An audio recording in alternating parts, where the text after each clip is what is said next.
त्याग पूर्वक भोग। हे मनुष्य, बिना पूछे ताछे, बिना जाने बूझे तूने उत्पन्न होते ही संसार के ऐश्वर्यों को भोगना शुरू कर दिया है। पर क्या तूने कभी यह भी पता लगाया है कि यह ऐश्वर्य, यह धन किसका है?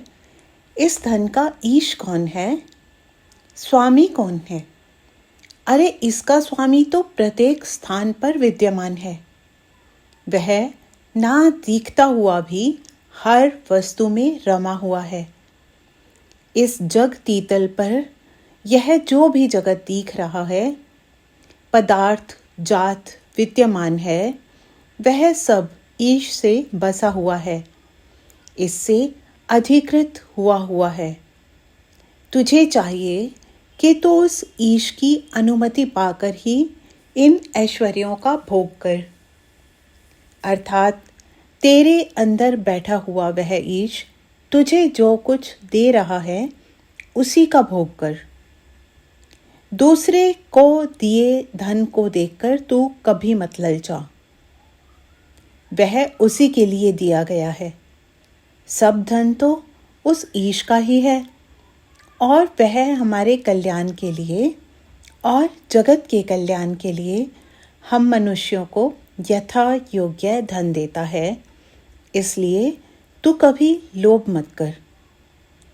दूसरे को दिए गए धन पर दृष्टिपात मत कर। जो कुछ तुझे दिया है उसका ही संतोष के साथ भोग कर, इसी में तेरा कल्याण है। और फिर तो इस प्राप्त धन का भी त्याग पूर्वक भोग कर। जो कुछ तेरे सामने आता है उनमें से यज्ञ का भाग निकालकर जो शेष बचे उसका ही भोग कर। जगत कल्याण के लिए, सर्वहित के लिए दे देने के बाद जो शेष बचे उसे ही अपने लिए समझ। यह यज्ञ भाग तो उस शीश का भाग है। उससे जो कुछ छूटे, त्यक्त हो, उसी त्यक्त से तू अपना काम चला, उपभोग कर। और इस अमृत का उपभोग भी तू सदा ईर्ष्यर्पण करके कर। तू और तेरा सब कुछ भी उस ईश का ही तो है।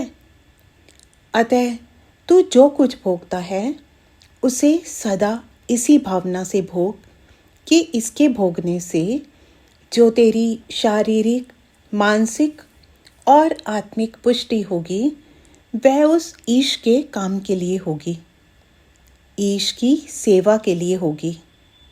देख, इस जगत में ईश के इस सब धन को भोगने का यही एक कानून है, यही एक नियम है, एकमात्र यही ठीक विधि या तरीका है।